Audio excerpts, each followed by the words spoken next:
বিসমিল্লাহির রহমানির রহিম। নাহমাদুহু ওয়া নুসাল্লি আলা রাসূলিল কারীম।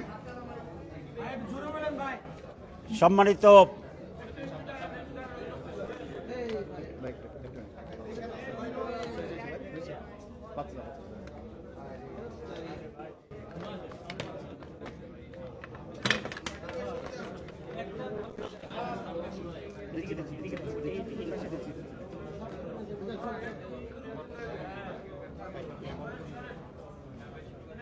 প্রথম আপনাদের প্রতি একটা অনুরোধ যে আমরা তো একই লাইনে বসছি বিভিন্ন দলের, তো আগের যেটা হয়েছে সেখানে আমাদের ছবিটা বাদ দিয়ে দেবেন, এক্সক্লুড করবেন যদি উঠে আর কি। বিসমিল্লাহির রহমানির রহিম। সাংবাদিক বন্ধুরা, আসসালামু আলাইকুম ওয়া রাহমাতুল্লাহ। আপনাদের ধৈর্যের অনেক প্রশংসা করি যে সকাল থেকে প্রায় রাত পর্যন্ত জাতিকে এই মিটিংকে ব্রিফ করার জন্য আপনারা এখানে কষ্ট করে অবস্থান করছেন। আমার দলের পক্ষ থেকে আপনাদের ধন্যবাদ জানাই। ব্রিফিং তো হয়েছে, অনেকেই কথা বলেছেন সেম কথাই প্রায়, যে আমরা সকালে বলেছিলাম প্রধানমন্ত্রী তার লাইফ টাইমে 10 বছরের বেশি কন্টিনিউ করতে পারবেন না। এই ব্যাপারে আমরা ঐকমত্য হয়েছি। শুধু বিএনপি বলা যায় আর দু একটি ছোট দল তারা এটা বলছে, পরে ওরা চিন্তা করে জানাবে, তাদের সাথে আলোচনা করে। আর এরপরে যে আলোচনা হয়েছে সেটা মূলত মূলনীতি নিয়েই একটি অংশ, মূলনীতির একটা অংশ নিয়ে আলোচনা হয়েছে এবং সেখানে কমিশনের পক্ষ থেকে 3টি বিষয়ে সাম্য, ন্যায় বিচার, গণতন্ত্র এবং মানবিক মর্যাদা, এই 3টিকে তারা সংবিধানের মূলনীতির এখানে সংযোজিত করতে চান। আমরা এটার ব্যাপারে একমত হয়েছি। আর 15th অ্যামেন্ডমেন্টের পরে বর্তমানে যেটা হয়েছিল আওয়ামী লীগের পিরিয়ডে যে সংশোধনীটা হয়েছিল সেটাকে আমরা টোটালি নাকচ করার কথা বলেছি।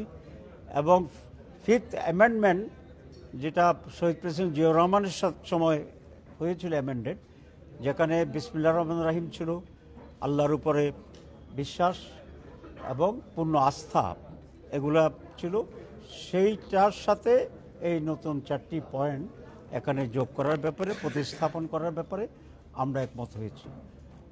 এ বিষয়ে কিছু কিছু দল, বিশেষ করে যারা বাম ঘরানার, তারা এখানে আপত্তি জানিয়েছে। তো এটা খুব অস্বাভাবিক আমরা মনে করি না, তারা তো দল হিসাবে সেরকম একটা ফিলোসফিতে তারা বিশ্বাস করে।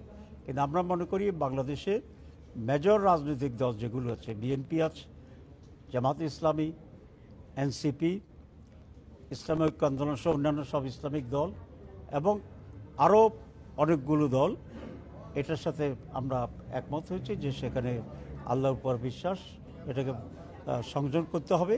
কারণ এদেশের 90% মানুষই এই ফিলসফির সাথে, এই দর্শনের সাথে তারা একমত আছে।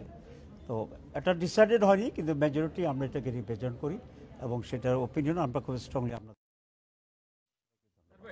দুই মেয়াদে প্রধানমন্ত্রীর কথাটা হচ্ছিল, সেটা থেকে সরে কেন 10 বছরের কথা? না, আমরা আসলে এখানে খুব ডিফারেন্স নাই, একটা টেকনিক্যাল ডিফারেন্স আছে। আমরা যখন দুটো মেয়াদ বলেছি তখন একটি পূর্ণাঙ্গ সংসদের মেয়াদকে আমরা মিন করেছিলাম।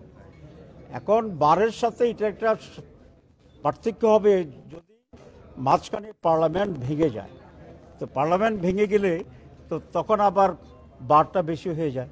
কিন্তু আপনি এটা জানেন যে একই পার্লামেন্টারি পিরিয়ডে একাধিক প্রধানমন্ত্রী হইতে পেরেছে, 2 মাস করে কেউ আছে, কেউ 5 মাস করেছে, পৃথিবীর বহু দেশে, বিশেষ করে রিসেন্টলি ইংল্যান্ডে এটা তো আমরা দেখছি। তো সেটাও আরেক ধরনের অস্থিরতা তৈরি করে।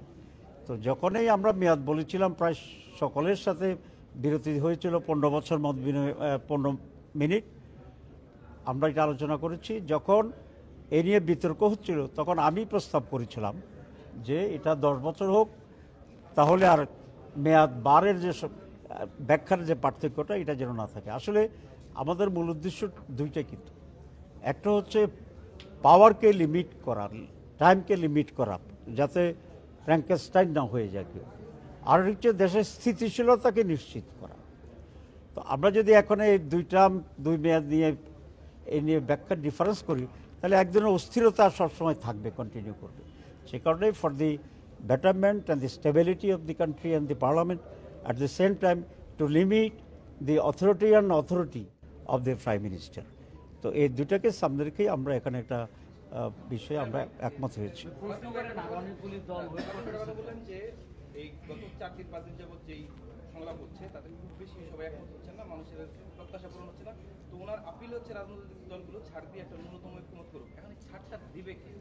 না, আমি মনে করি গত 2-3 দিনে যে আলোচনা হয়েছে এতে বেশ অগ্রগতি আছে এবং অনেকগুলো মৌলিক বিষয়ে আমরা একমত হয়েছি। যেমন 70তে আমরা একমত হয়েছি, পার্লামেন্ট স্ট্যান্ডিং কমিটির মেম্বারশিপের ব্যাপারে আমরা একমত হয়েছি, প্রাইম মিনিস্টারের টাইম পিরিয়ড নিয়ে আমরা একমত হয়েছি, রাষ্ট্রপতি নির্বাচনের প্রক্রিয়ার ক্ষেত্রেও আমরা অনেকটাই একমত হয়েছি।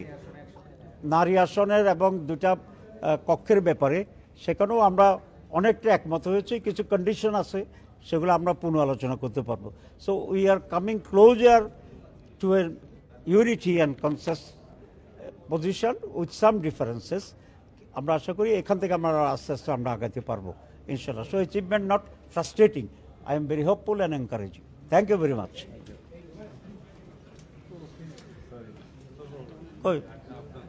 সরি, আমরা মুরব্বীর দিচ্ছি।